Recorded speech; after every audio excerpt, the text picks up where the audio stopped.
एक सक्सेसफुल और एक आम इंसान में सिर्फ एक फ़र्क होता है। सक्सेसफुल इंसान जानता है हमारा माइंड कैसे काम करता है और आम इंसान नहीं जानता माइंड कैसे काम करता है। अगर आप स्टूडेंट हैं तो आपको ये वीडियो ध्यान से देखनी चाहिए। आज इस वीडियो में दिमाग से जुड़ी 3 खास बातों के बारे में जानेंगे जिनकी वजह से आपको बहुत फ़ायदा होगा और साथ ही आपके माइंड की पावर दोगुनी हो जाएगी। Number 1, water and exercise. दोस्तों, हमारा दिमाग 90% पानी से बना हुआ है। इसी बात को ध्यान में रखते हुए अमेरिका की यूनिवर्सिटी में ये रिसर्च किया गया, अगर आप काम करते वक्त पानी पीते हैं तो आपके दिमाग की क्षमता 14% बढ़ जाती है और आप ज़्यादा फोकस रह सकते हो। एक और रिसर्च की गई जिसमें 2 ग्रुप बनाए गए। एक को सुबह एक्सरसाइज करने को दिया गया, दूसरे को कुछ नहीं कहा गया। 1 महीने के बाद जो लोग सुबह एक्सरसाइज कर रहे थे उनका दिमाग दूसरे ग्रुप से 2 गुना ज़्यादा एक्टिव था। उसके पीछे की मुख्य वजह थी एक्सरसाइज से हमारे दिमाग में ब्लड फ्लो बढ़ जाता है, जिससे माइंड की एफिशिएंसी भी बढ़ जाती है। इसीलिए अगर आप भी दिमाग की ताकत बढ़ाना चाहते हो तो ये दोनों चीज़ें ज़रूर करें, जिससे आपके काम में ज़्यादा रिजल्ट आएंगे। नंबर 2, हमारा दिमाग बड़े टास्क सुनकर ही 30% प्रोडक्टिविटी लूज कर देता है। जैसे आपने सोचा 15 घंटे पढ़ना है, इतना बड़ा टास्क सुनकर हमारा दिमाग 30% थक जाता है, या फिर ये कह लो हमारे दिमाग की 30% क्षमता घट जाती है। आपने देखा होगा, जैसे ही कोई बड़ा काम घर वाले या ऑफिस वाले कहते हैं तो हमारा दिमाग पहले ही बोर हो जाता है, उस काम को टालने का मन करने लगता है। इसके पीछे की वजह है बड़े टास्क का होना, लेकिन इसका एक सलूशन है।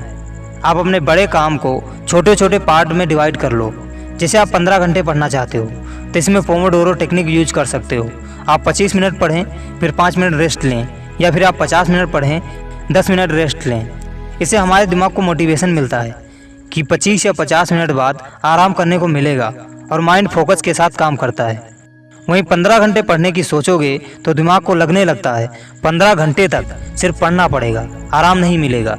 इसलिए बड़े काम को छोटे पार्ट में डिवाइड करके माइंड को मोटिवेट करते रहो और ज़्यादा पढ़ाई करते रहो। नंबर 3, विचार सच बनते हैं। आपको एक असली घटना सुनाता हूँ। हमारे गांव के बगल में एक गांव है। गर्मियों के दिन थे। एक आदमी चारपाई पर लेटा हुआ सो रहा था। उसका हाथ नीचे लटक रहा था। उसकी पत्नी पास में बैठी डलिया बना रही थी। तभी एक चूहा आकर उस आदमी के लटके हुए हाथ में काट लेता है और वह आदमी जाग कर कहता है, मुझे सांप ने काट लिया। उसकी पत्नी बार बार कहती है, सांप नहीं, चूहा था। लेकिन उस आदमी के अंदर ये विचार बैठ गया कि सांप ने काटा है और वो कुछ ही घंटों में मर गया।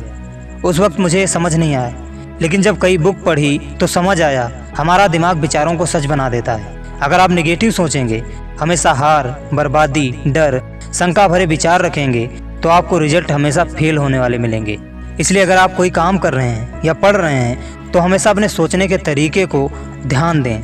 कभी भी नेगेटिव ना सोचें, क्योंकि आप चाहे 20 घंटा पूरे फोकस के साथ पढ़ते हों, लेकिन अगर आपको शंका है एग्ज़ाम में अच्छे नंबर नहीं आएंगे तो आपको ये हकीकत में देखने को मिलेगा, आपके एग्ज़ाम में कम नंबर ही होंगे। आपने कई लोगों को कहते सुना होगा कि वैसे तो सब याद रहता है, लेकिन मौके पर सब भूल जाते हैं, सही निर्णय नहीं ले पाते हैं। ये सब माइंड का खेल है। वो आपकी शंका को हकीकत रूप देने के लिए सब भुला देता है। इसलिए विचारों पर नज़र रखो, नेगेटिव ना बोलो, ना सोचो। दोस्तों, हमें उम्मीद है आपने कुछ नया सीखा होगा। अगर कोई सवाल हो तो नीचे कमेंट कर देना और चैनल को सब्सक्राइब कर लेना। धन्यवाद।